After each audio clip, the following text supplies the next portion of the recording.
The sea clawed at the black stones below Dragonstone like some starving beast, each wave smashing itself to white froth against the jagged teeth of the island. The wind that came off the water carried salt and cold and the memory of wildfire, an acrid sting that still lived in Stannis Baratheon's nose, as if the Blackwater would never quite leave him. He stood at the edge of the battlements, hands clasped so tightly behind his back that his gauntlets creaked. The sky was the color of old iron, the sea darker still, and the castle seemed carved out of the same hard, unforgiving substance as the man himself. Dragons had been born here once, the maester said. He felt only the weight of failure. Your jaw is grinding, a soft voice said behind him. You will break your teeth before you break the world, your grace. Stannis did not turn immediately. The wind whipped his black hair about his face, peppered now with stark threads of gray. He stared out across the water, toward the south, toward a city that shone in his memory in sickly green and orange flame. Do you mock me? He asked. The fire mocks all things built by men, Melisandre said. I do not. I speak truth. He turned then. The red woman stood a few paces back, cloaked in scarlet, her hair the color of bright blood in the wind. Her red ruby smoldered at her throat, throbbing faintly with its own inner light. Her eyes were very still, fixed not on the sea, but on him. You saw my victory in your flames, Stannis said. You saw a crown, a stag crowned in fire, trampling a city of lions. I saw it with you. What I smelled was burned men and the stink of my own defeat. You were meant to lose that battle, she said calmly. You were not yet ready. His mouth twisted. I had Renly's strength. I had ships enough. The boy king sat his throne with a swordsman for a dog and a drunk for a father guiding him. If not ready then, when? When you have cast off what still clings to you, Melisandre replied. When you cease to be merely Stannis Baratheon and are reborn as what you must become. He hated and needed the certainty in her voice. Stannis had never been a man given to faith. He believed in ledgers, in oaths, in the bruising weight of duty. Yet on the Blackwater he had seen wildfire bloom like demon's breath, had seen a green wall of unnatural flame devour ships as if an invisible hand had swept them all into a furnace. He had felt the weight of the red comet in the sky, the heat of the sword that had come to him from the burning statues of the Seven. He had felt something. That something had not saved him. Merely Stannis Baratheon, he echoed. I am the rightful king. You are, she agreed. Yet you are also flesh and weakness, plagued by doubt, bound by the chains of your former gods. You still think as Robert's younger brother, as the neglected lord of a barren island. You cling to the old self, when you must become more than a man. He looked at her closely. The wind tugged at her cloak, but she did not seem to feel the cold. Neither did he, not truly, though he would never confess that the chill had ceased to bite in quite the same way since the statues of the Seven had burned and the sword had come searing from the flames into his hand. What do you mean? He asked. More than a man? She stepped closer, until the smell of smoke and spice that clung to her hair was stronger than the salt of the sea. Lawler is fire, she said softly. Fire consumes, but it also purifies, strengthens. There is a path in the flames that leads to your true self. A champion born of fire, remade by it. The sword you drew was a sign, but only a sign. You held Lightbringer's shadow, not its substance. It burned in my hand, he said. It glowed as the legends say. My men knelt. They believed. Belief is the tinder, she said. It is not the flame. You have tasted only embers. You must step into the fire itself. He swallowed anger and something else, something stranger. You ask me to burn. Yes, to die as you are, she said. The ruby at her throat flared, as if in answer to his rising pulse. To be reborn in the Lord's light, a fireborn champion. You would not be the first touched thus, though never has the Lord of Light chosen so great a vessel, so royal a blood. You were meant for this. And if I burn, he said slowly, and do not rise, then the world will fall, Melisandre said simply. I have told you what I saw. Darkness, a tide of ice swallowing the land from the north, dead men walking, pale riders upon dead horses. The sun itself seemed to flicker and die. Only a sword of living fire held them at bay. A man wreathed in flame, standing before a great wall of ice. I saw his face. It was yours. Stannis had never seen the wall, and yet at her words he saw it. A pale monolith cutting the world in two, shadows crawling across its face. He felt a stab of something like dread, or perhaps recognition.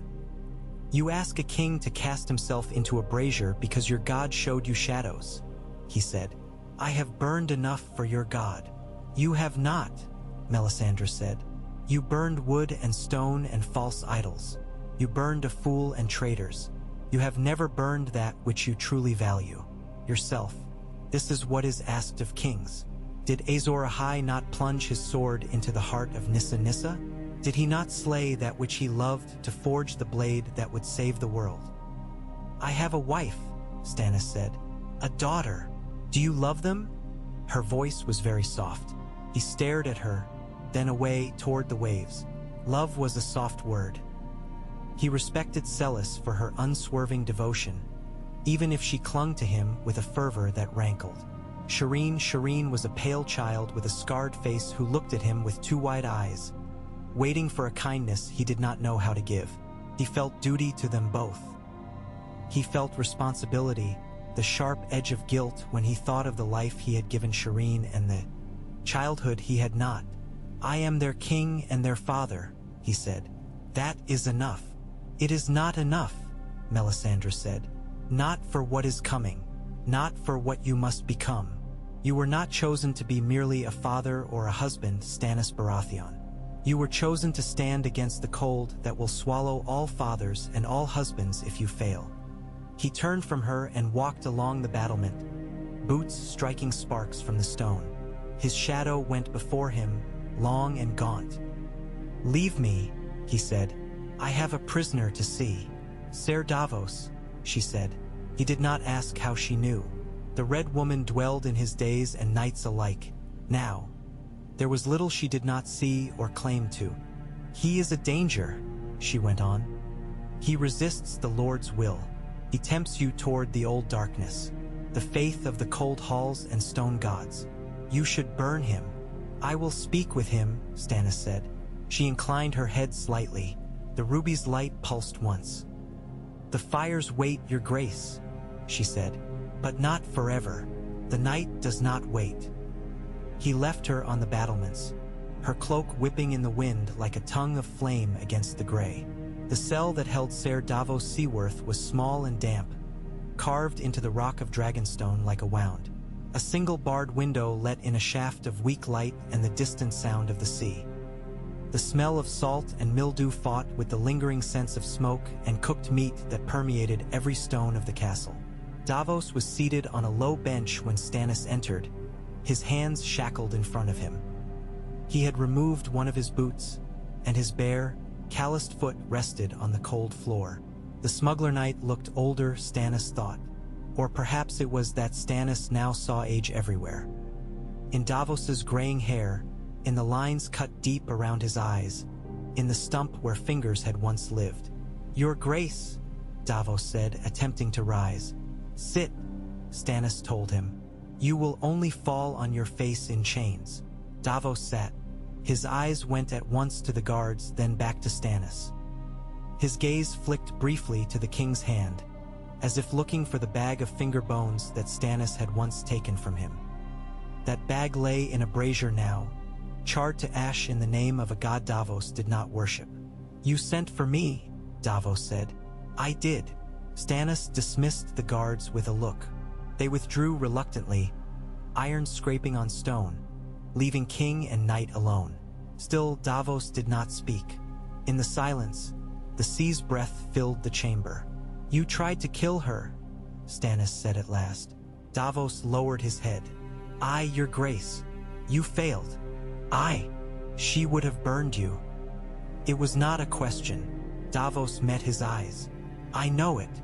Stannis studied him.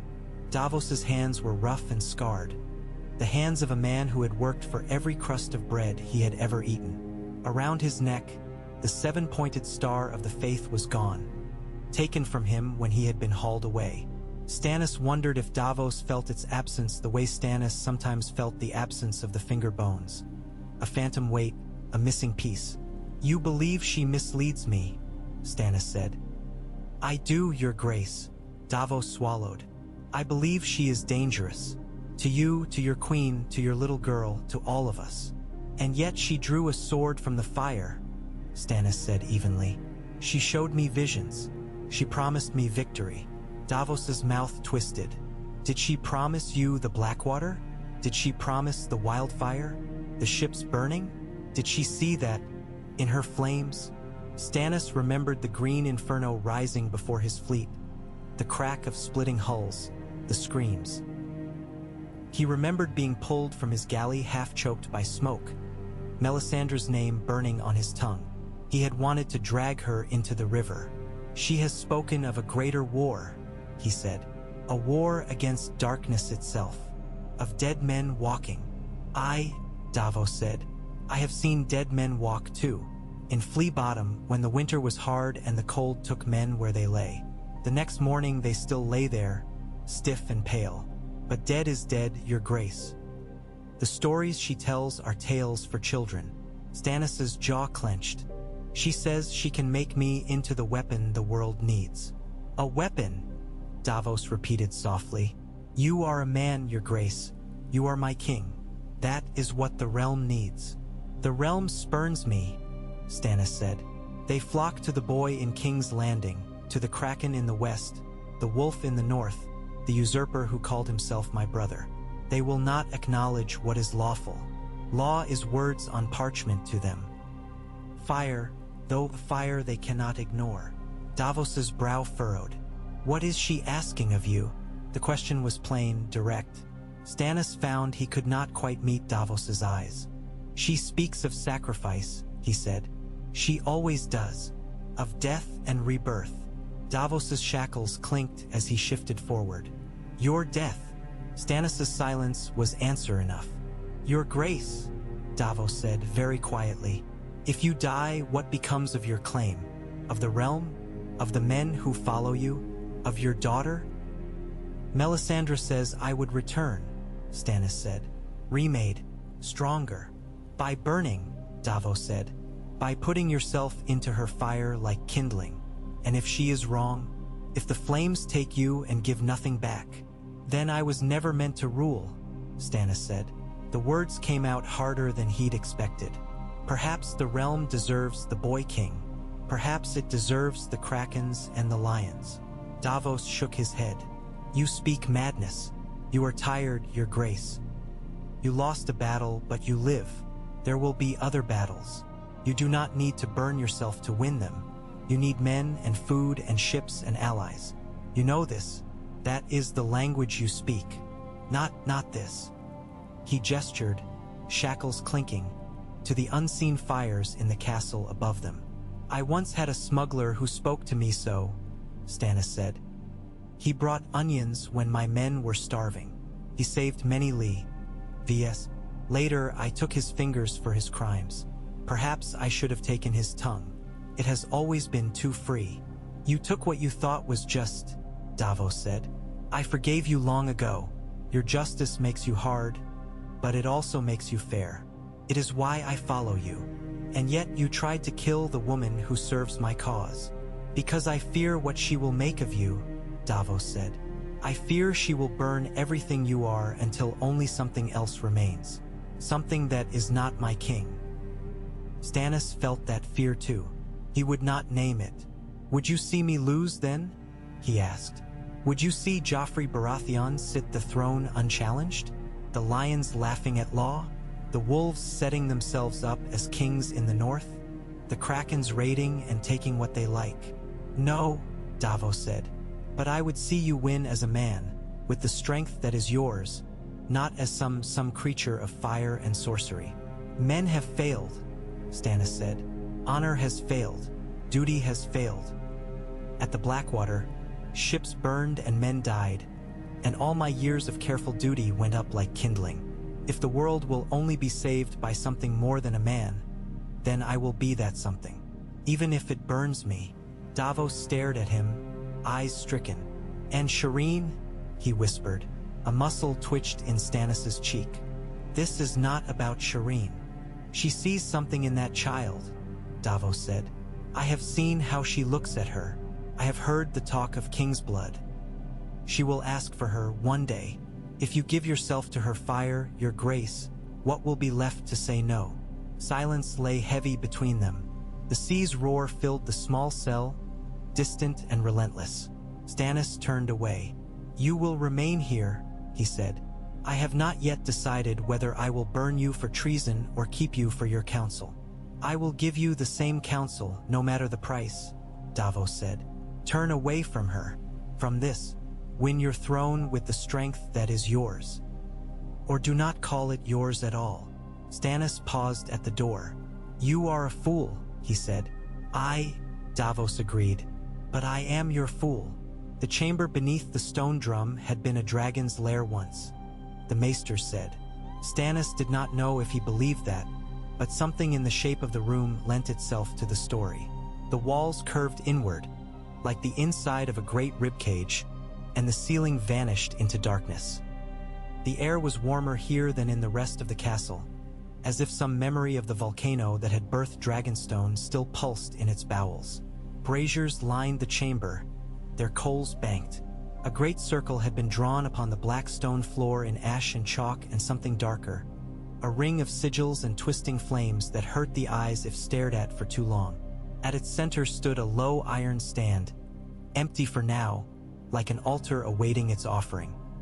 Melisandre moved barefoot around the circle, her red skirts whispering, her hands trailing through the air as if she could feel currents there that others could not. The ruby at her throat throbbed with light, painting strange shapes on the ceiling. "You are decided," she said without looking at him. "I am," Stannis said. His voice did not waver. "You will not speak to your queen," she said, "or to the child." "No," he said. "They would see a man going to his death. This is not for them." "It is for them," Melisandre said, "and for all who live." But their eyes lacked the sight. They would only bring doubt. Doubt is water upon the flame. He wore no crown. His cloak lay folded on a stone bench, his sword belt beside it. He had stripped to his rough-spun shirt and breeches. The air in the chamber pressed around him, heavy with the scent of smoke and resin and some sharp metallic tang. "What must I do?" he asked. "Bleed," she said simply. He had bled at Storm's End when he refused to yield. He had bled at the Blackwater. He had bled in 100 small ways for a realm that had never thanked him for it. This was no different, he told himself. Only more. Melisandre took a slender knife from her belt, its blade a dark, rippling steel that caught the brazier light oddly. She stepped close enough that he could see every freckle scattered across her pale breasts where the red silk of her gown fell open. She smelled of smoke and spice and some subtler scent beneath, like heated metal. "Give me your hand," she said. He did. The knife bit deep into his palm, a sudden flare of white pain that made his fingers spasm. Blood welled dark and hot and spilled over, pattering onto the circle, onto the altar stand. The sigils seemed to drink it. "You are king?" Melisandre murmured, her eyes half-lidded, her voice falling into a strange cadence. "Your blood is strong. Your blood is bright. Your blood burns." She moved the knife again, tracing a line across his forearm, his chest above the heart. Each cut stung, then throbbed, then bled, the warmth sliding down his skin. Stannis stood rigid and silent, jaw clenched. "Do you fear?" she asked. "Yes," he said. "I would be a fool if I did not." "Fear is wood," she whispered. "Let it burn. Step into the circle." He did so. The sigils tingled under his bare soles, like the prickling of static before a lightning strike. The braziers around the room flared higher as he crossed the line of ash, a sudden roar of flame that made shadows leap. Melisandre stepped to the altar stand at the circle's heart. From a cloth-wrapped bundle, she drew the sword he had once claimed was Lightbringer. His pommel was plain, its blade steel gone dull with use and time. Once, he had held it aloft before his men as it glowed in the aftermath of a fire she had stoked. He remembered their cries then, the awe, the hope. He felt none of that now, only weight. "This blade has tasted false flame," Melisandre said. "Tonight it will taste true. Take it." He wrapped his bleeding hand around the hilt. The steel felt cold, dead. "What now?" he asked. "Now," she said, "we give why. Owe you to the fire." She began to chant, words in a tongue Stannis did not know, harsh and sinuous, rising and falling like wind through a gorge. The braziers flared higher with each syllable, flames twisting, leaning inward. The air grew hotter, thick with smoke. Stannis's cuts burned. He remembered Davos's hollow-eyed gaze. "She will burn everything you are until only something else remains." Perhaps Stannis thought that was what was needed. He tightened his grip on the sword. The flames leapt higher still, streaming toward the circle, toward him, as if drawn by some invisible breath.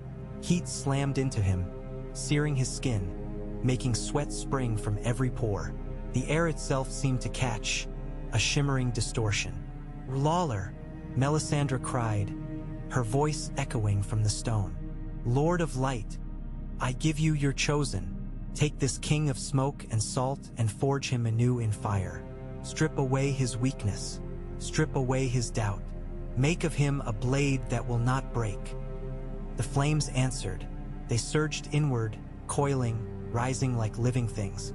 Stannis felt them lick at his legs, his arms, his chest. His shirt caught in an instant, cloth blackening and curling away. Fire climbed him like a lover, greedy hands everywhere at once, tearing and caressing. Pain. It was beyond any word he knew. It eclipsed Storm's End, eclipsed broken bones and old wounds and the ache of years. Date thought. It reduced the world to burning. Flesh shrieked. His own voice joined it, ragged and raw, though he could not hear his scream over the roar of the flames. Somewhere, distantly, he was dimly aware of falling to his knees, of the sword's weight dragging at his arm. He smelled scorched hair, cooking meat. His skin felt as if it were splitting, cracking open, exposing molten bone beneath. He could have begged then, could have crawled out of the circle, out of the flames, clawed his way across the stone. He could have cursed her and her god and every vision that had led him here. But Stannis Baratheon did not know how to quit. He had held Storm's End when every sensible man would have surrendered. He had watched his brother sit a throne that by rights should have been his, for years, without yielding to the poison that bitterness whispered. He had walked into the Blackwater against odds that would have broken other men. He knelt in the fire and tightened his grip on the sword. "If I must burn," he thought, "then I will burn for something. I will not crawl. I will not whimper. I am king. More," he croaked, though he could not hear his own voice. His lips were cracking, blistering. "If there is more, give it."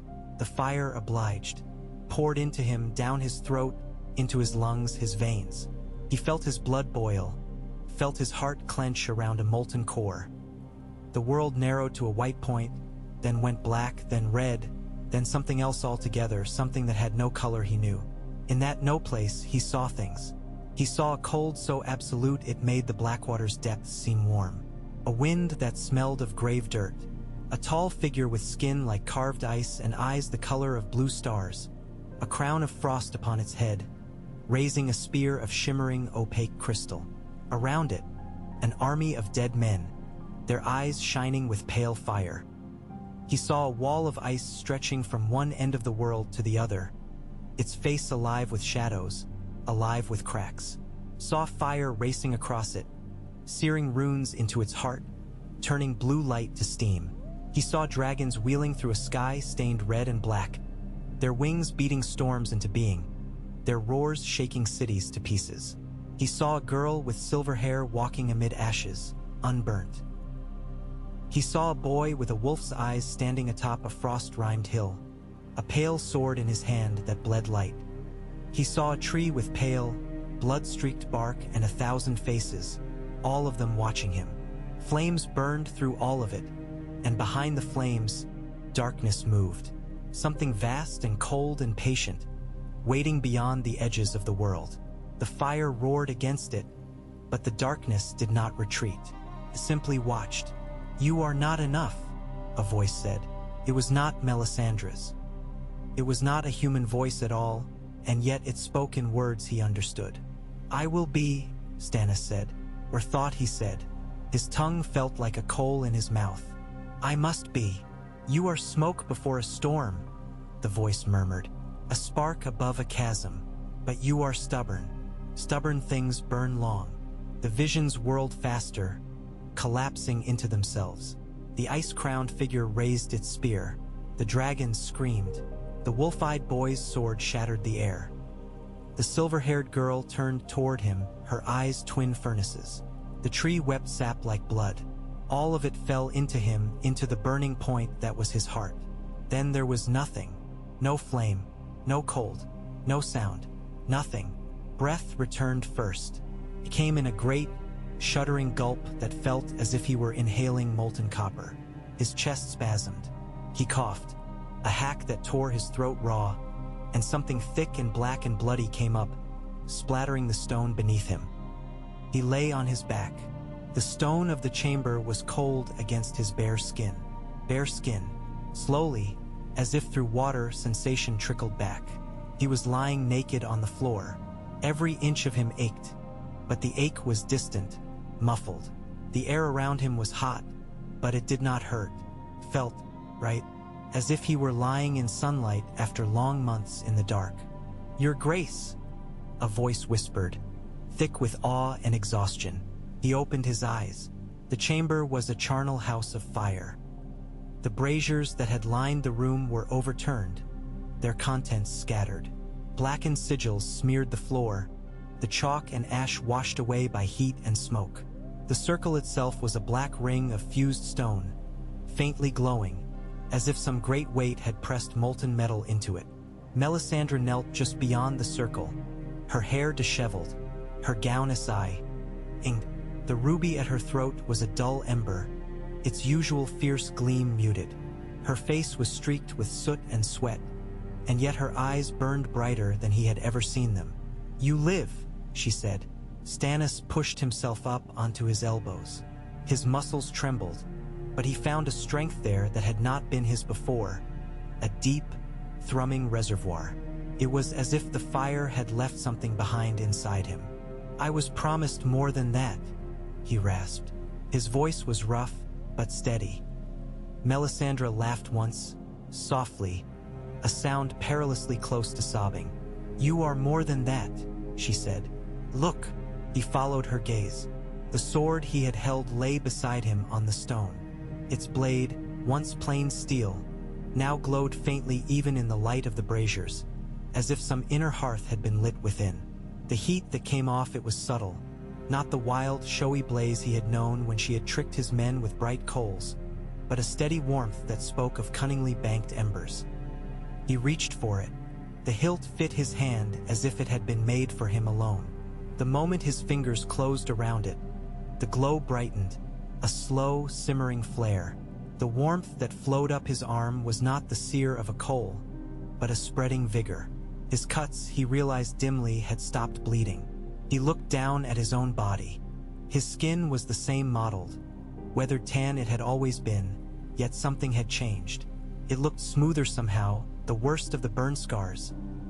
Where he had expected to see charred flesh and ruin, were instead fine white lines, like old wounds long healed. Along his chest and arms, a faint tracery of something that looked almost like veins glowed for an instant, orange-red like banked coals, then faded, leaving only the memory. He lifted a hand. The air stirred with the motion, and he could feel the heat in it, could feel the ways it moved around him, curling, eddying, as a sailor felt the currents of the sea. The chamber's warmth pressed around him like a living thing. It did not smother. It accepted him. "What have you done to me?" he asked. "I have helped the fire claim what was always its," Melisandre said. She reached out, touched his chest lightly above the heart. Her fingers did not burn, but her ruby flickered, as if answering something that now lived beneath his breastbone. You are Fireborn now, Stannis Baratheon. The Lord of Light has drunk of your blood and breathed back his breath into you. He closed his eyes for a moment. Inside the darkness behind his lids, he felt it. A steady pulsing, like the throbbing of a forge. His heart beat, and with each beat, warmth radiated outward in waves, a tide of heat in his veins. He opened his eyes. I feel hot. You will not feel the cold again, Melisandre said. Not as other men do. Wounds will knit faster. Your strength will not fail you as quickly. Fire will answer your call more readily than it does that of other men. Magic, he said flatly. Power, she corrected. Meant for a purpose. Every power has a cost, Stannis said. What was this one? She hesitated only for a heartbeat. You have tied your life to the fire, she said. It will burn brighter and longer than it otherwise would have. But when it goes out, it will do so more suddenly. There will be no slow drift into feebleness and age for you. You will die as you lived, sharply, without warning, and at the height of your strength. He thought of Robert bloated and drunk upon his throne, of old lords tottering about their halls, clinging to life while the young waited. A sharp end he did not fear. He feared futility. And my soul? He asked quietly. Felt like a foolish question, the sort a Septon might ask. Yet something of the visions lingered, like smoke in his mind. Your soul belongs where it has always belonged, Melisandre said. To the choices you make, to the man you are. The Lord of Light has taken only what he needed and left you the rest. He almost laughed at that. The man he was felt like a crust of something brittle laid over a furnace. Can you prove this power? He asked. Her eyes sparkled. Stand. He rose. His legs held him. He felt as if he had just climbed from a hot bath, muscles loose and ready. The faint ache in his knees that had plagued him for years was gone. Take up the sword, she said. He already had. She moved to one of the fallen braziers. Its coals glowed faintly. She whispered a word in her strange tongue and it flared, then steadied in a modest flame. Put your hand in, she said. Stannis regarded her for a long moment. You would be rid of me this quickly? If the flames meant to devour you, they would have done so already, she said. Trust, your grace. Trust was not a thing Stannis was adept at. He moved anyway. He knelt beside the brazier, feeling its heat on his bare skin, and slowly extended his free hand, palm down, into the fire. The flames curled around his fingers, licked his knuckles, climbed his wrist. He felt their heat. He felt them as one might feel the press of a warm cloak in winter, the touch of a hot stone held in numb hands. It was intense, but it did not sear. It did not blister. It did not hurt. When he drew his hand back, the skin was flushed pink, but intact. No blisters, no burns. He flexed his fingers. They responded smoothly. A parlor trick, he said, but his heart was beating faster. More than that, Melisandre said. You will find in the days to come that you can stir fire without flint or steel. Call it to you more readily. The cold will flee before you. You are a torch carried into the night, Stannis Baratheon. He felt suddenly very tired. Fetch me clothes, he said brusquely. I will not greet my subjects in my skin. She smiled and rose.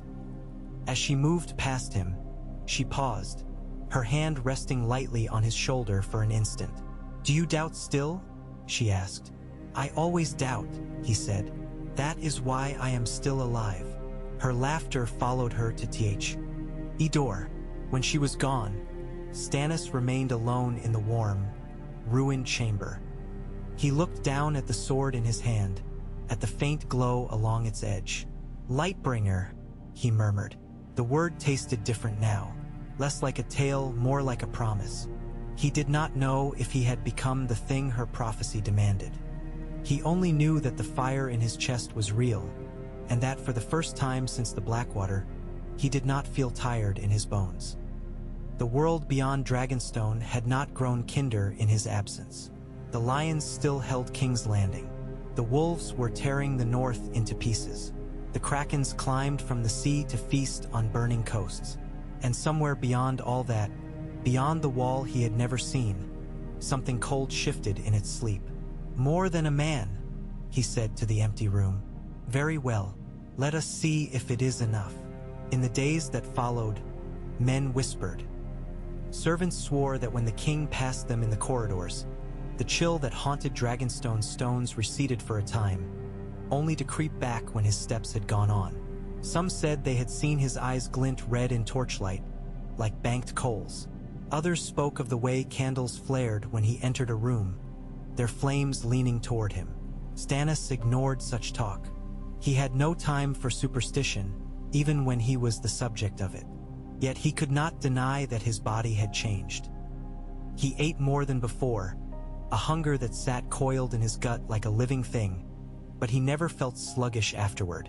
Sleep came to him quickly and left him sooner, but he woke without the heaviness that had once clung to him after short nights. Wounds closed faster. A cut he took while sparring with his guards, a careless rip along his forearm, had sealed by the next morning, leaving only a faint pink line. On a cold dawn a week after the ritual, he stood again upon the battlements. The wind was as bitter as ever, but it struck him differently now. It felt like a slap from a tired man rather than a spear thrust from an enemy. His breath misted in the air, yet his hands beneath their gloves felt warm. His cheeks did not tighten with cold. He could have stood there naked and felt, at worst, a mild discomfort. Melisandre joined him, silent as a shadow. Her ruby glowed faintly in the pre-dawn gloom. "The night is afraid of you now," she said. "The night cares nothing for any man," Stannis said. "It will be dark again, whether I will it or not." "Darkness will come," she said, "but it will not find you unlit." He rested his gauntlet hand on the cold stone of the battlement. His mind turned, as it always did, to the ledger of his position. He had men, but not enough. Ships, but not enough. Food enough for a short campaign, not a long one. Allies in name, fewer in truth. "What would you have me do now?" he asked. "Walk to King's Landing and set the Red Keep aflame with a glance? If you walked there now, the fire would be strong in you," she said. "You might take the city, yes. The lions would burn." It was the answer he had half expected, half wanted. The thought of Joffrey Baratheon shrieking as flames licked at his crown was not an unpleasing one. Yet something in her voice made him frown. "But," he pressed. "But the flames show me other things," she said. "Other needs. The true war is not in King's Landing. It is not in the Riverlands or the Westerlands or the Reach. All these are but brush fires. The darkness I have seen gathers in the north, beyond the wall." He shrugged cold off like a cloak and turned to face her fully. "You have spoken of this before, of dead men walking, and still you doubt." "I doubt everything," he said. "I doubt you, but I cannot doubt what I saw when I burned. There was something, cold, face like ice, eyes like blue stars. If that was some trick of my own mind, it was a cruel one. I am not so creative." She inclined her head. "You saw the great other's servant, perhaps, or his shadow, the enemy of all life. He stirs. His servants gather. The wall will not hold forever." "The wall has stood for thousands of years," Stannis said, "held by the Night's Watch when kings were fighting over pigs and acorns. Why would it fall now of all times?" "Because men have grown fat and soft," she said. "Because the Watch is a shadow of what it once was. Because the long night comes when it will, not when mortals deem it convenient." A flicker danced in her eyes. "Because you are here." He did not like that answer.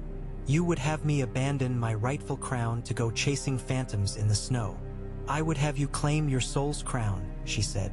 "You were not only born of Dragonstone and Storm's End, Stannis Baratheon. You were born for this. The fire showed me your face atop the wall, your sword a streak of light against the dark. Do you think it was an idle vision?" He thought of the boy king in King's Landing, of Tywin Lannister's cold smile, of the Tyrells with their golden roses winding around the Iron Throne. He thought of the North, where Robb Stark called himself king and fought battles that were echoes of the quarrels that had consumed Robert's youth. He thought, reluctantly, of the letter that had come from the Wall not long ago, a terse plea for men and aid, written in a hand that shook enough to splatter the ink.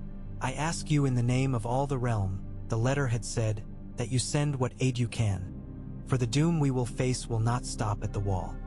He had dismissed it at the time as the panic of an old man in a cold place. Now the memory felt heavier. "I cannot sit the Iron Throne from the end of the world," he said. "You cannot sit it if the world is ended," Melisandre countered. He glared out over the sea. "Even if I believed you," he said, "I do not have the strength to march north and south at once. I must pick a foe." "Then pick the true one," she said. "Let the lions and krakens and wolves gnaw at one another a while longer. Their wars are small. This one will be larger than any tale left in the world." He hated that she might be right. He hated more that a part of him wanted to go north, to face the thing he had glimpsed in the fire and in the no place between life and death. Stannis Baratheon did not walk away from enemies. He faced them. He broke himself against them if he must. "You ask me to trust you," he said. "I ask you to trust what you have already seen," she replied. He thought of Davos in his cell, warning him against her. He thought of Shireen reading by candlelight, tracing the words with ink-scarred fingers. He thought of Celis with her fervent eyes and gaunt cheeks, whispering prayers to the fire beside Melisandre. He thought of all the years he had been overlooked, the duties he had borne, the laws he had enforced while others played at being kings. If the realm burns, he thought, what good is a lawful king? "We go north," he said. Melisandre's eyes flared. "The Lord's hand moves in you," she murmured. "Or perhaps I am simply mad," he said. "In either case, prepare the fleet. Call my lord's bannermen. We sail for the Wall." "And King's Landing?" she asked. "We'll keep," Stannis said. For a time. He hoped it would. If it did not, if Tywin or the Boy King squandered their respite, that was on their heads. He had chosen his war. Davos Seaworth was hauled from his cell pale and blinking, a thin, new beard patching the hollows of his cheeks. He stood on the stone drum's great courtyard in chains, watched by knights who shifted uneasily under their king's gaze. The air was thick with the smell of cooking meat and wet stone. "You sent for me, your grace," Davos said when he was brought before the throne Stannis had fashioned here. A crude thing compared to the one in King's Landing, all dark stone and harsh lines. "I did," Stannis said. He sat with Lightbringer across his knees. Its faint warmth seeped into his bones. "Do you still wish me to turn from the Red Woman?" Davos looked at Melisandre, who stood at Stannis's right hand, eyes steady. Then he looked back at his king, at the sword that glowed faintly even in the daylight, at the way the air shimmered subtly around him. "I wish you to be safe," Davos said. "I wish you to be yourself." "I am myself," Stannis said. "I am merely more." Davos's brow furrowed, confusion warring with concern. "You have changed." "Yes," Stannis said. "I have." He rose. The men around the courtyard watched him, their eyes wary, curious. Rumors had flown faster than ravens through the castle in the days since the ritual. Some had heard screams. Others swore they had seen light blazing from beneath the stone drum's foundations. The bravest claimed to have snuck near and felt heat radiating through the stone. Stannis descended the steps of his makeshift throne, the sword in his hand. "I had you brought here to tell you something," he said to Davos. "We sail north." Davos blinked. "North, your grace." "To the Wall," Stannis said, "to answer a call for aid. There are enemies there more dangerous than lions or krakens." Davos glanced again at Melisandre. "Because she says so?" "Because I have seen it," Stannis said, his voice hard. Davos studied his face for a long moment. He had always been good at reading men, Stannis thought. It was how he had survived so long with so few advantages. What did he see now? A king? A madman? Something in between? If there is danger at the wall, I would not see it fall, Davos said slowly. The realm needs the Night's Watch. His shackles clinked softly. But the realm also needs a king, and I would not see my king abandon his claim. My claim will mean little if there is no realm left to hold, Stannis said. Davos lowered his head. Then we go north. You still speak as if you will walk beside me, Stannis said. I would, Davos said, if you will have me. You tried to kill my counselor. You defied my queen's chosen faith. By rights, I should burn you, Stannis said. Davos did not flinch. He said, by rights, you should have hanged me the day you knighted me. I broke the king's law. I smuggled. I stole. You gave me life instead. I took your fingers, Stannis said. And saved my hand, Davos replied. There was something in that simple acceptance that had always unsettled Stannis. Davos had never pretended to be more than he was. He had never begged, never wheedled. He simply stood, plain and unadorned, as if saying, "This is the truth. Take it or leave it. I have need of a man who will tell me what I do not wish to hear," Stannis said. "You have shown yourself capable of that, even when it might cost you your life. The North will not be kind to flatterers." "So you will spare me?" Davos asked. "I will use you," Stannis corrected, "if you will swear to serve me wholly, to serve the realm, through me." "I swear it," Davos said at once, "even if it means walking in the wake of fire." "I have walked worse roads," Davos said, "and if the choice is burning with you, or freezing at the wall wondering if I might have done more, I will walk where you walk." Melisandre watched them with a small, enigmatic smile. Stannis saw it and turned to her. "You do not protest," he said. "I thought you would prefer him Ash." "He is stubborn," she said. "Stubborn men are sometimes useful, even when they doubt." "I doubt always," Davos muttered. "Good," Stannis said. "Doubt keeps us careful. We go north. Make ready, Ser Davos. You are released from your cell, but do not mistake this for forgiveness." "I never have," Davos said. Stannis turned, feeling the eyes of his men upon him, feeling the heat in his veins rise and fall with his pulse. "Gather the captains," he called. "We sail as soon as the wind favors us. The realm will not wait." Nor would the darkness he had glimpsed in the flames. The voyage north was a trial by water. Dragons had once flown this route, men said, but Stannis had only stout ships and angry seas. The wind fought them for days as they rounded the fingers, their sails straining, the spray lashing over the decks in hard sheets of cold. Men cursed and clung and slipped, ropes straining, the timbers groaning as waves crashed against hulls. More than once, a lesser man might have turned back, sought calmer harbors in the south. Stannis stood on the deck of his flagship, the Fury's sister ship, his cloak snapping about him, the rain soaking him to the bone. He did not shiver. The chill bit at his face like a familiar adversary, but his core remained warm, a furnace banked behind his ribs. When the wind howled, he felt it passing over and around a heat that did not yield.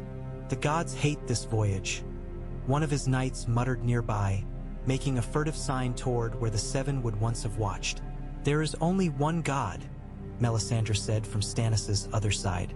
She stood bareheaded in the rain, her hair plastered to her skull. "And he rides with us in every wave of flame that beats in your king's heart." "Let him ride in the sails, then," Stannis said. "We could do with his favor." As if in answer, a bolt of lightning tore the sky, lancing down into the sea some distance from the fleet. Thunder followed, and instant later a crack like a world splitting. For a moment, the white flare illuminated the horizon, and Stannis saw something in the distance. The faint outline of black stone against gray cloud. A tower. A wall. "Dragonstone is far behind us," Davos said quietly, following his gaze. "What stirs you, your grace?" "Nothing," Stannis said. It was true in a way. The storm no longer stirred him as it once had. It was merely another obstacle to be endured. He raised his sword. Lightbringer glimmered even under the storm, its blade catching the lightning's afterglow and holding it a heartbeat longer than seemed natural. Men nearby saw it and some crossed themselves, others simply stared. "Rulaller," Melisandre murmured, eyes half-lidded. "Guide us. Your champion marches to your war." Stannis said nothing. He let the storm rage around him, let the sea hurl itself at his ship's hull. He felt the Fury's sister dip and rise, felt the timbers strain and then hold. The ship was like him, he thought, battered by waves, carrying weight beyond what it was meant to bear, held together by stubbornness and iron. "North," he said into the wind. The storm did not listen, but his helmsman did. It was enough. They sighted the wall first as a smudge of unnatural white on the gray horizon. As the fleet crept closer, oars slapping, sails fighting for every scrap of wind, it grew, climbed, loomed. Stannis had thought he understood its size from tales. The reality silenced him.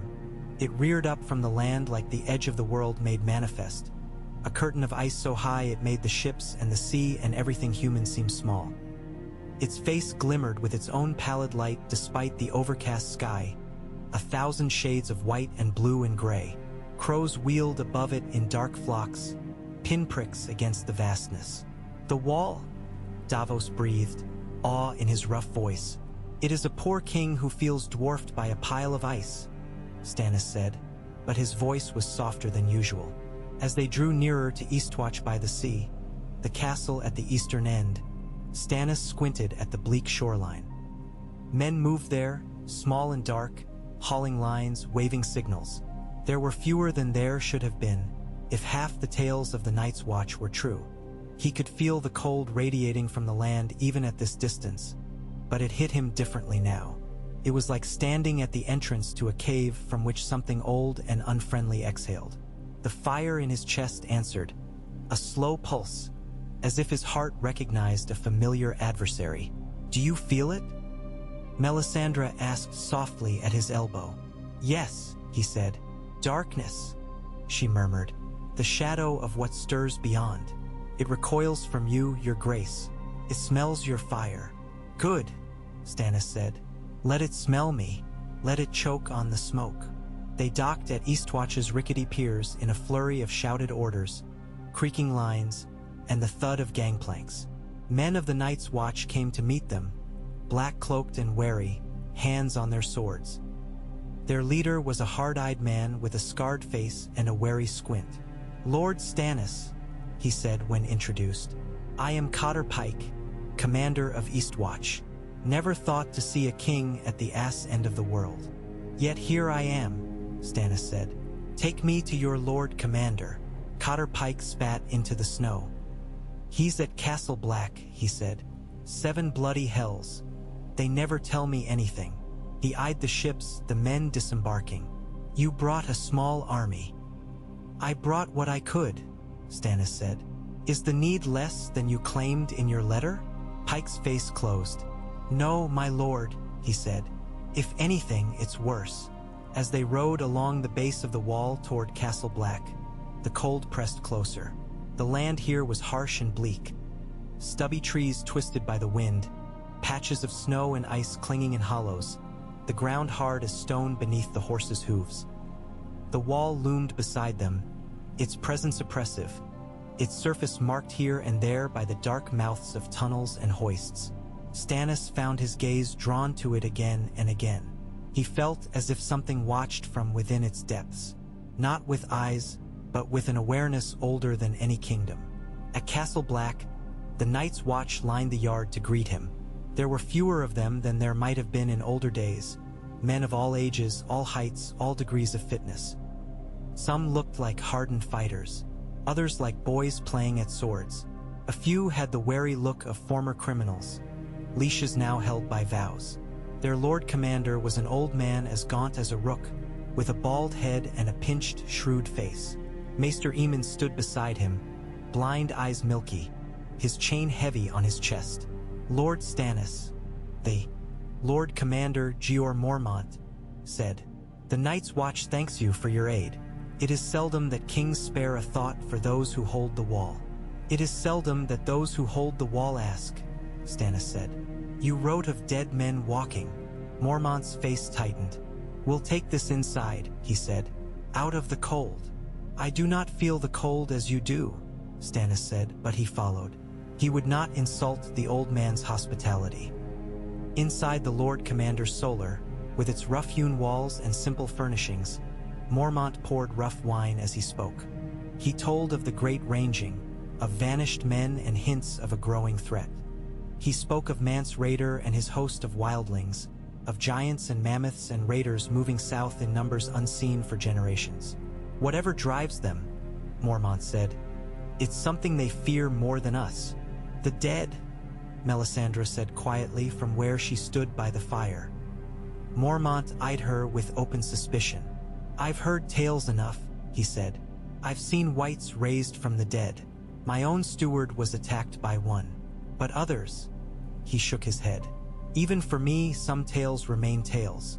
I know only that I have wildlings massing on one side of the wall and too few men on this one. You have me, Stannis said. Mormont's gaze flicked to him, to the sword at his side. And what use is a king at the end of the world? He asked. Ask your enemies when they burn, Melisandre said, her ruby flaring in the fire's light. We are not your enemies, Mormont snapped, and we do not burn men lightly here. We have our oaths. You have your purpose, Stannis said, to guard the realms of men. I am the rightful king of those realms. You owe me your allegiance. We owe allegiance to the wall, Mormont said. Our vows. Your vows do not forbid you from recognizing a king, Stannis cut in. The boy in King's Landing wears a crown bought by treason and lies. The Kraken's raid, the wolves howl, the realm is fracturing. If the wall falls, there will be no realm left to fracture. You asked for aid. You have it. I will expect your loyalty in return. Mormont bristled. My loyalty is to the Night's Watch, he said. We do not take sides in the wars of kings. Then this is more than a war of kings, Stannis said. His hand rested on Lightbringer's hilt. You spoke of wights, of dead men walking. You are on the cusp of a war that will not allow you the luxury of neutrality. I have come to fight it. Will you balk at calling the man who stands with you your king? The old man's eyes narrowed. He looked tired, Stannis thought. Tired in a way that had nothing to do with age and everything to do with years of thankless duty. It was a look Stannis knew well. What matters is not what I call you, Mormont said at last. What matters is whether you truly stand with us, not for some lord's feud or crown. If you mean to hold this wall, I will not bar your men from our halls. But do not ask me to bend the watch's knee. I cannot. It was not the answer Stannis wanted. Yet in it, he heard something he could at least respect. Mormont's stubbornness was of a kind he recognized in himself. Very well, he said. Hold your vows. Keep your wall. I will keep it with you. And when the time comes to march south again, those who lived because I held this line will remember who did it. They might, Mormont said, if they live long enough. How many men did you bring, King? Stannis's jaw tightened. Not enough, he said, but more than nothing. More than nothing is something, Mormont said dryly. We will take it. Melisandre moved closer to the fire. Send scouts beyond the wall, she said, into the haunted forest, toward the Frostfangs. We must know where the wildlings mass, where the dead stir. The flames will guide us from there. Mormont eyed her as one might eye a snake. I do not take orders from red women, he said, nor from their fires. You will take their aid, Stannis said, and you will take mine. We march first against Mance Rayder. If the wildlings break the wall before the dead will find only fractured resistance. Better to bring them under my banner before the true enemy comes. Davos, who had listened in silence, cleared his throat. With respect, your grace, he said. Wildlings are not known for bending the knee. Then they will break, Stannis said. I will not have an army of raiders at my back when I face whatever waits in the snow beyond them. Some might follow you, Melisandre murmured, if they see the fire. if they see what you are." Stannis thought of the way candles leaned toward him now, of how the hearths in Dragonstone had seemed to flare when he passed. He thought of the fire in his chest, the stubborn, steady burn. "Then we will show them," he said. The wildling camp was a sprawl of crude tents and smoky fires at the edge of the haunted forest, a sea of animal skins and rough timber. Beyond it, the trees stretched dark and tangled, their branches crusted with snow. The air was knife-sharp, every breath a cut in the lungs. Stannis rode with his host along a low ridge overlooking the wildlings. His cavalry were a ragged lot for a king's, drawn from his own meager levies, the queen's men, some sellswords tempted north by the promise of pay and plunder, and a handful of knights whose notions of duty had not wholly withered. Behind them tramped men of the Night's Watch, black cloaks snapping. Ahead of them, wild horns brayed. "They have mammoths," Davos said, squinting.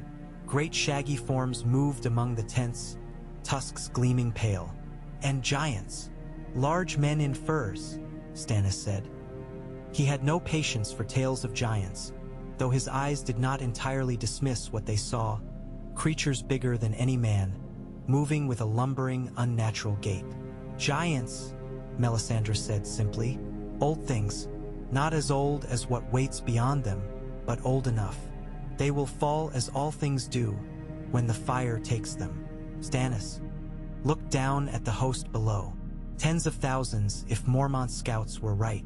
Men and women and children, ragged and hungry and fierce. A people used to scraping life from unforgiving ground, now driven south by a threat even they feared. "They are not our true enemies," Davos said quietly. "They are men, like us. Men who cross my wall are enemies," Stannis said. "Men who raid my lands are enemies." "Your lands," Davos echoed. "Whose lands are beyond the wall, then, your grace?" "The dead's? The others?" Stannis did not answer. He drew Lightbringer instead. The sword sang as it left its sheath, a quiet, clean sound. As it cleared the leather, its glow brightened, the faint ember warmth flaring into a more visible radiance, like the first light of dawn on new forged steel. Nearby horses snorted and tossed their heads. Men murmured. "R'hllor," Melisandre whispered. "Let them see." Stannis rode forward. His standard, fiery heart of the Lord of Light encasing the crowned stag of House Baratheon, snapped in the wind above him. Horns shrilled from below as wildlings scrambled into rough lines. He saw men in patchwork furs and scavenged mail, women with axes, boys clutching spears. He saw a man on a horse clad all in bone, antlers on his head, his cloak of skins streaming behind him. Mance Rayder, the king beyond the wall. Stannis raised his sword. "Baratheon," he bellowed. His voice carried farther than it should have, a deep, rolling sound that seemed to ride the wind. Forward, the charge hammered down the slope like a falling wall. Snow sprayed beneath pounding hooves. Men shouted, banners snapped. Stannis felt the fire surge within him, answering the rush of blood, the thrill of imminent clash.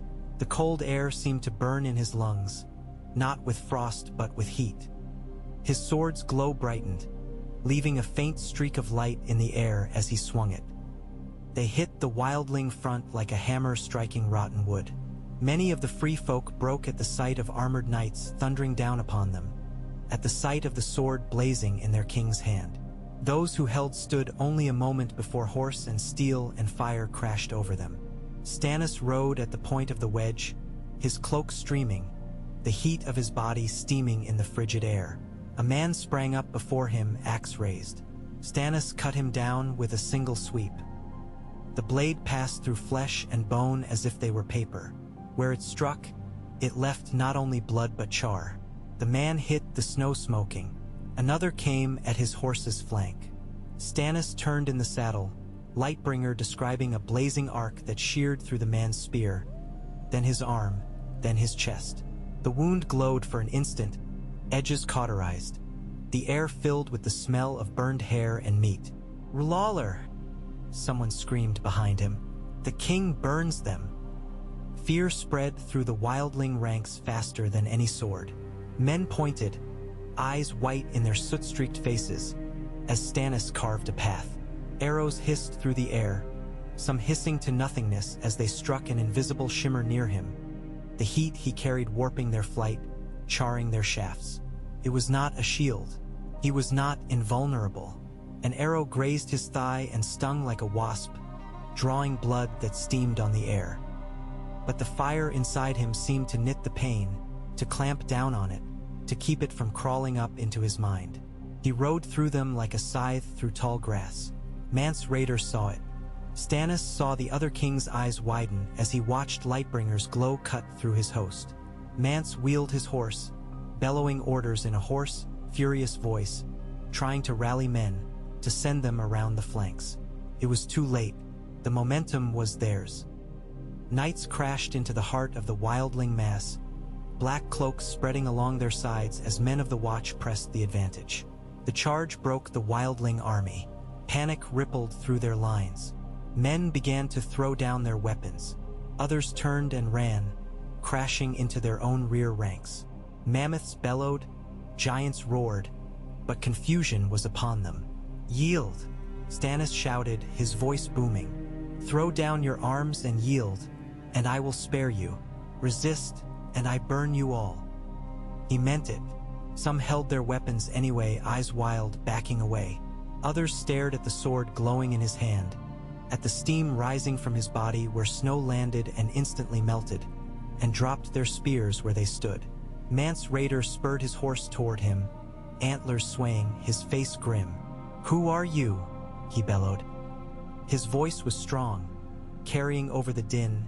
"What king brings fire in his fist?" "I am Stannis Baratheon," Stannis shouted back. "By law, the rightful king of the Seven Kingdoms. By flame, your only hope of living through what comes next." Mance's mouth twisted. "We kneel to no southern kings," he snarled. "We are free folk. You will kneel to death if you do not kneel to me," Stannis said. "The dead come behind you. I have seen them. Will you face them alone, or under my banner?" Mance's gaze flicked past him, to where Melisandre watched on a low rise, her hair streaming, her ruby blazing. The wildlings near her drew back, muttering, making signs. The air shimmered around her with heat, though no fire burned beside her. "You bring sorcery," Mance said. "I bring fire," Stannis said. "You bring chaos. Together we might bring a chance." For a moment, the two kings regarded one another across the trampled snow, the screams and clash of steel around them fading. Then Mance laughed, a short, harsh bark. "You are mad," he said, "but so is any man who thinks to make himself king. I will not kneel, not while my people watch, but I will not throw them away either." He thrust his spear but into the snow. "You want the wildlings? You have them, but they will not be tame." "I do not need tame," Stannis said. "I need men who can fight." "Then you have them, Mank," he said. "You can hang me later if you like. I've seen worse ends." "You will burn if you betray me," Stannis said. Mance shrugged. "Everything burns." Stannis lowered his sword. "Lay down your arms," he bellowed to the wildlings around them. "Those who do will live to fight again. Those who do not will die now." Slowly, cautiously, spears and axes began to fall. The battle's roar dwindled to groans and the crackle of scattered fires. Davos drew his horse up beside him, face grim, eyes troubled. "You did it," he said. "No," Stannis said. "I began it. The true war is yet to come." He looked north, beyond the wildling camp, beyond the ragged line of the haunted forest, toward the unseen wastes. The cold there pressed against his awareness like a palm against a door. The fire in his chest flared in answer.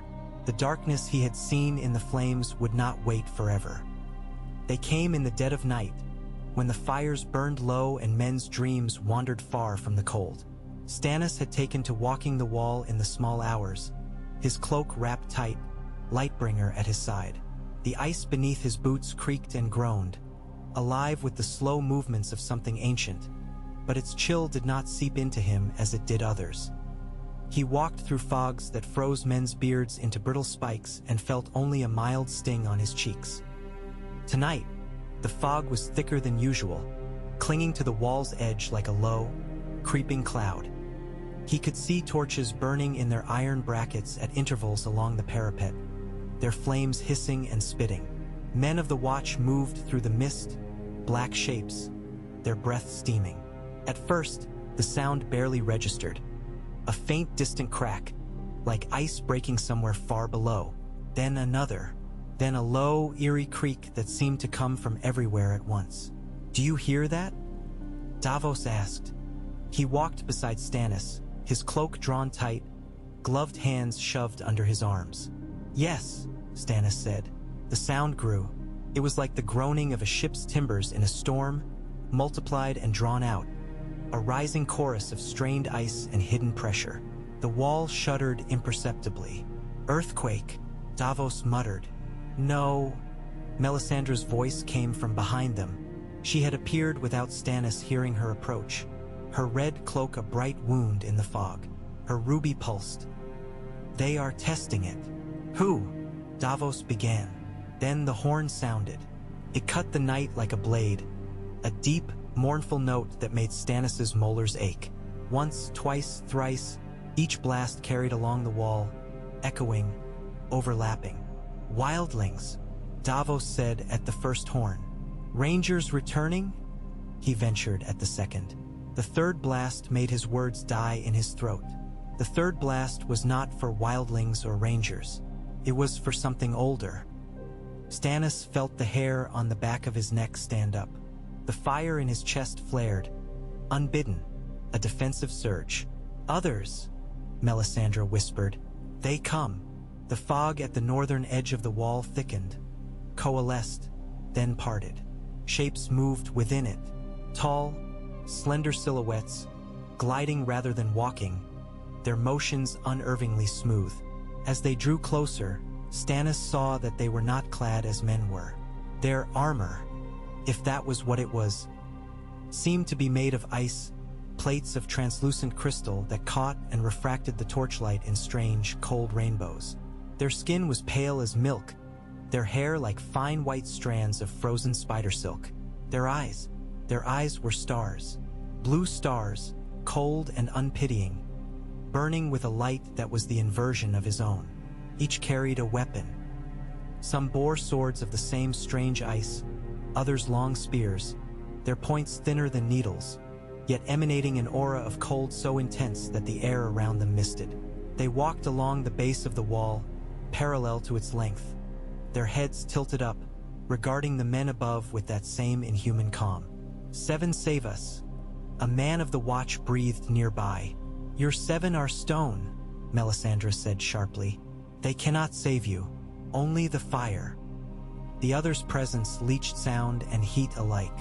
The torches along the wall flickered, their flames shrinking, fighting for life. Men shivered, teeth chattering, some falling to their knees with the sudden, visceral chill. Stannis's breath steamed, but his core remained warm. The fire in his chest flared higher, answering something in the presence of these beings. His sword at his side tingled, the hilt growing warm under his hand, the blade humming faintly. "Is this them?" Davos asked, voice tight. "The dead men." "No," Melisandre said. "These are their masters." The dead came behind. They spilled out of the trees below in a shambling, uneven wave. Men and women and children, all alike in their pallor, their eyes glowing faintly blue. Armor clinked dully on half-rotted bodies. Weapons hung from decayed hands. Here a skull grinned beneath a broken helm. Their empty eye sockets burned with unnatural light.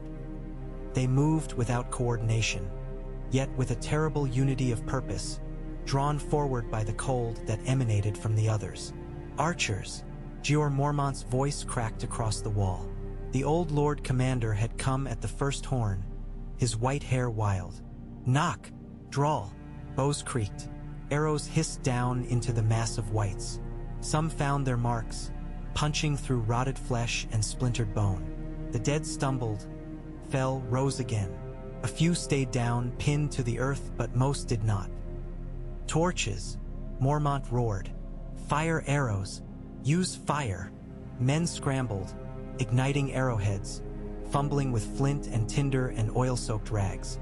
The others below watched, their strange eyes reflecting the wall's meager fires. Stannis stepped forward, to the very edge of the parapet. The wind clawed at his cloak, tugged at his hair. The abyss yawned at his feet. He drew Lightbringer. The sword came free in a blaze of light. Where before it had glowed like a banked coal, now it flared, a white-gold radiance that spilled over the ice, turning it into 1,000 shards of refracted fire. Heat washed out from the blade in a palpable wave. Men nearest him gasped as it struck, the sudden warmth driving back the wall's chill. The others looked up. Their expressions did not change, exactly, but something in the angle of their heads, in the way their icy fingers tightened around their weapons, spoke of recognition. The blue in their eyes brightened, intensified. Stannis felt their gaze like a pressure against his own fire, like cold hands pushing against a door he held shut. Behind him, he heard Melisandre gasp. "Do it," she said.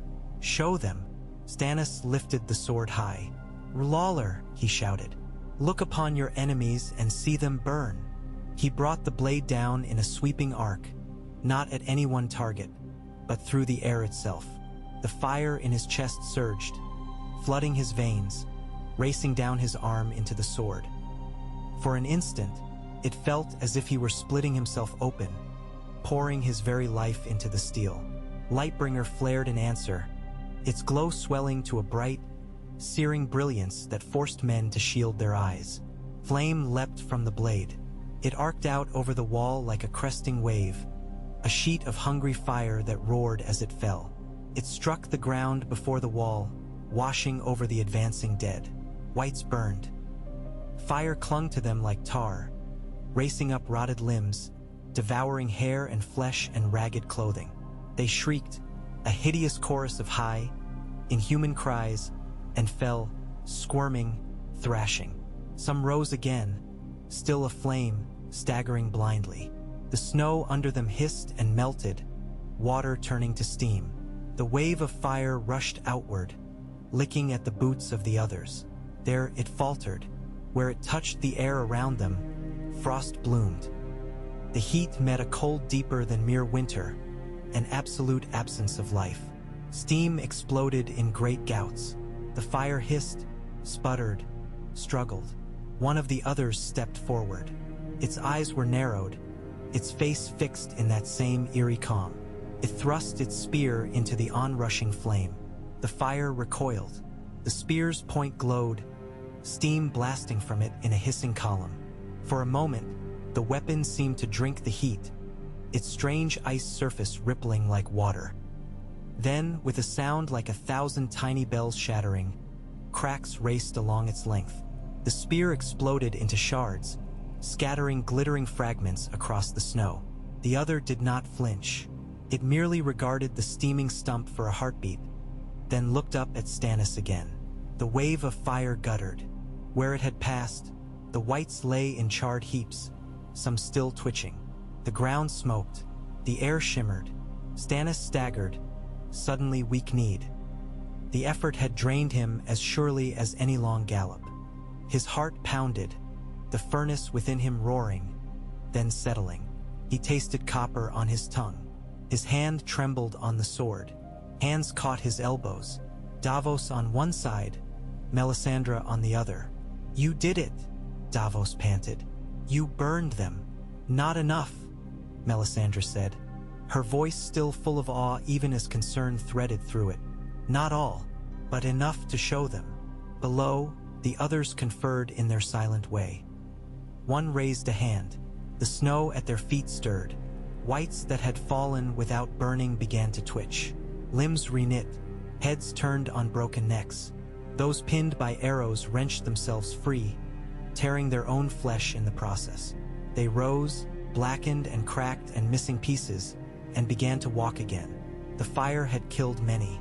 It had not killed all. "They raised them again," Davos said hoarsely. "They do not tire." Melisandre said. You do. Stannis swallowed his frustration with the taste of iron. Can they climb? He asked. Whites. Mormont growled from nearby, his own sword bare. They can't climb the wall, but they can break your gates if we let them. And the others? Stannis demanded. Mormont's gaze flicked uneasily to the icy figures below. I've never seen one on the wall, he said. They test it, Melisandre said again. They test you. Stannis stared down at the enemy. They were not masses of howling men or greedy lords or craven courtiers. They were something else, something patient, something ancient. He had felt the measure of his power. They had felt it too. Let them test, he said. The wall holds. For now. For now, Melisandre echoed softly. The others retreated slowly, their long, smooth strides carrying them back into the fog. The whites shuffled after them, pulled by invisible strings. Soon the night swallowed them. The cold they had brought lingered. Stannis sheathed his sword. His hand shook only slightly. You saw, he said to Mormont. I saw enough, the old man said. His face was ashen. You have more fire in you than I'd thought, and they have more death than any of us would like. More fire than any man, Melisandre said, pride and hunger in her tone. But even your blaze will need more fuel, your grace. Stannis thought of Shireen then, unbidden. He saw her small face, the grayscale that scarred her cheek, the way she clutched her books as if they were shields against the world. No, he said. Melisandre's head snapped toward him. I did not speak. You did not need to, Stannis said harshly. I know what you see when you look at her.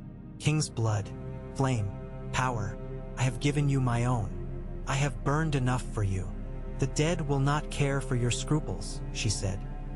When they are at this gate, when the wall cracks, what will your fatherly affection mean then? Davos's jaw tightened. She's a child, he said. Not kindling. Many children will die if we do not do what's needed, Melisandre snapped. Would you have all the realm's daughters burn instead of one? The realm is not a tally in a book, to be balanced by a child's life, Davos said. Not even a king's child's. There must be another way. There is always another way, Stannis said quietly. A worse one, a slower one, but there is. We will find it. We hold the wall. We gather strength. We use the wildlings. We do not kill my daughter. Melisandre's lips thinned. You defy the fire at your peril, she said. I am the fire, Stannis said. You made me so, or so you say. It will answer me before it answers you. The ruby at her throat pulsed once, angrily. You walk a knife's edge, she whispered, between salvation and ruin. I have never walked any other, Stannis said. He turned away, his cloak swirling, the heat of his body melting frost from the parapet where his feet fell. Winterfell burned. The Boltons had thought themselves secure behind its gray stones. They had bought their security with treachery and knives in the dark, with flayed skins and broken oaths. They had forgotten that security bought with such coin rarely lasted. Stannis's host came upon them in a storm. The snow fell thick and fast as his army marched south from the wall. Wildlings and black cloaks and Southron knights mingled under his banners. The cold that would have killed them instead sharpened them, their king's presence turning freezing nights into merely bitter ones. Men huddled close to his fires, and those closest to him found the frost retreating a little from their bones. Your king is a walking hearth, Tormund Giantsbane joked more than once, slapping his own large belly. We should feed him more wood.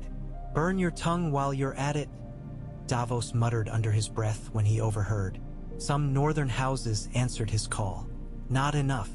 Many were broken by the war, mistrustful of any southerner. Others had bent the knee to the Boltons, or were too cowed to oppose them. Still, the Karstarks came, sullen and grim, torn between old loyalties and new. The Mormonts sent what men they had. A few other banners appeared, tattered fragments of the once proud host that had followed Robb Stark. Stannis did not require their love, only their swords. The Boltons sent Ramsay Snow to meet him in the field, riding out with his flayed man banners and his cruel smiles. Ramsay did not come to parley. He came at night with a picked band of horsemen to burn camps and slaughter stragglers. He did not expect the fire. Stannis had felt him coming before the first torch flared at the edge of the camp, a prickle at the base of his skull, a tightening of the heat in his chest. He woke from restless sleep with his hand already on Lightbringer's hilt. "Up!" he snapped to the men in his tent. "They come." "How do you—" Davos began. "Up," Stannis repeated. The air in the tent warmed, the brazier hearth flaring higher in answer to his urgency. He strode out into the night, cloak swirling. Snow hissed under his boots. The wind clawed at his face. Beyond the ring of his camp's fires, he saw torches bobbing, heard the distant thunder of hooves. Men shouted, confused, scrambling from their beds and tents. A horse screamed. Stannis raised Lightbringer. "R'hllor," he said, not shouting this time, but speaking low, as one might address an equal. "They bring their fire. I bring mine." He swept the sword in a broad arc. The flames in the camp's torches and braziers leapt high all at once, as if seized by invisible hands and jerked upward. The sudden surge of light and heat staggered men through crazed shadows. Sparks flew, swirling. Then, as if obeying his will, the flames bent. They stretched outward, toward the oncoming riders, tongues of fire elongating impossibly, coalescing into a broad front. For a heartbeat, Stannis thought he had overreached, that the fire would simply gutter out in the snow. Instead, it leapt. A curtain of flame roared up between the camp and the raiders. Horses screamed, rearing, eyes rolling white as the wall of fire appeared before them. Ramsay's men tried to rein in, to wheel, but momentum carried them forward. The first ranks plunged into the blaze. Riders became torches. Cloaks ignited, hair flared, flesh blackened. Men flailed and fell, rolling in the snow, smearing it black and red.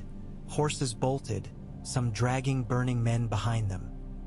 Ramsay himself hauled his mount back at the last moment, his pale eyes widening, the firelight turning them almost demonic. He jerked his horse's head around, circling the edge of the burning barrier, searching for a gap.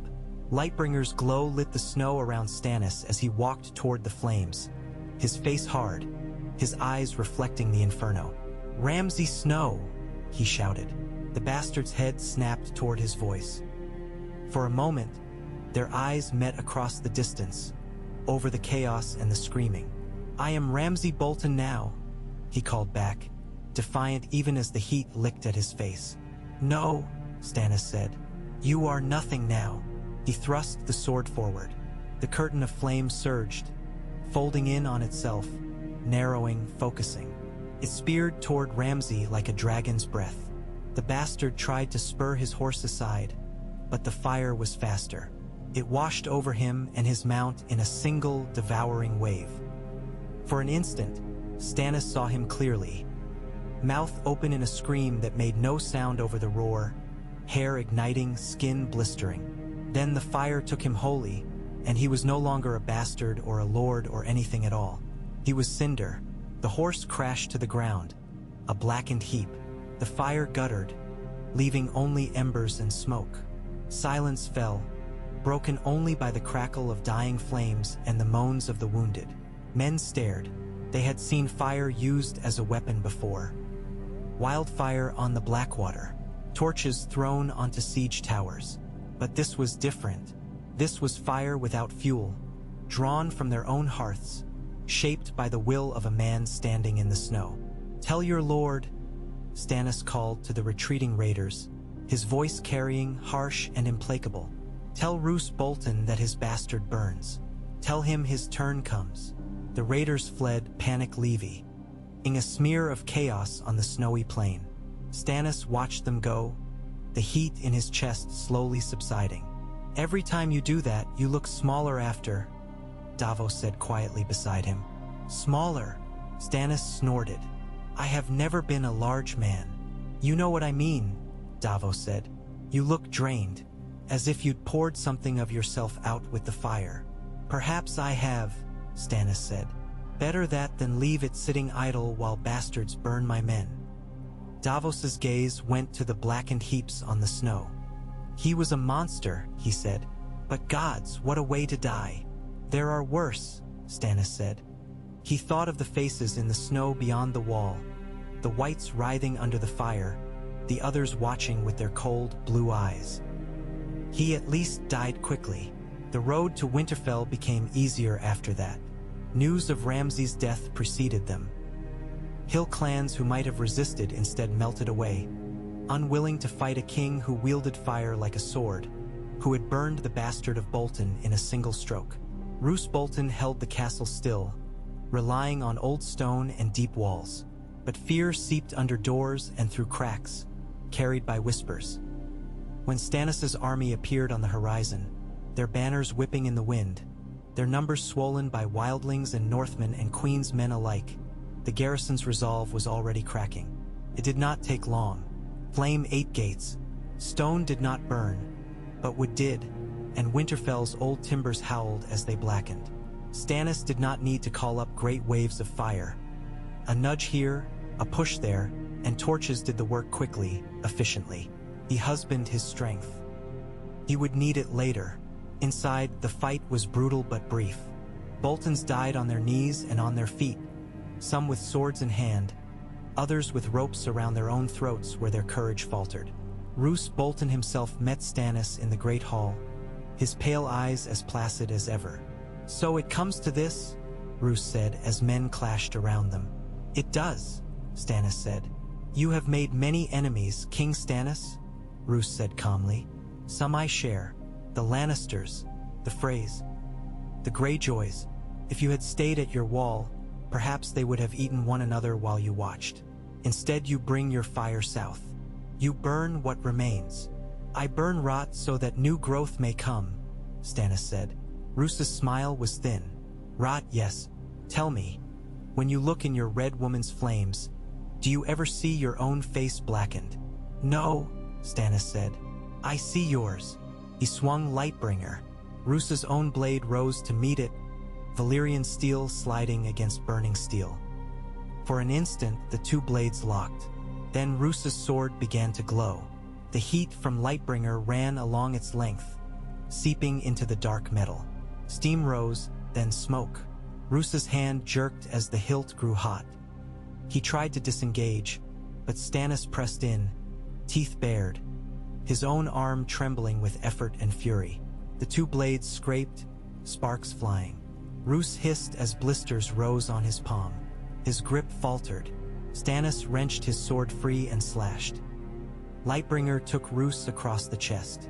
The cut was clean and deep, slicing through leather and mail and flesh. For an instant, the wound glowed from within, edges charred, a line of fire across his pale skin.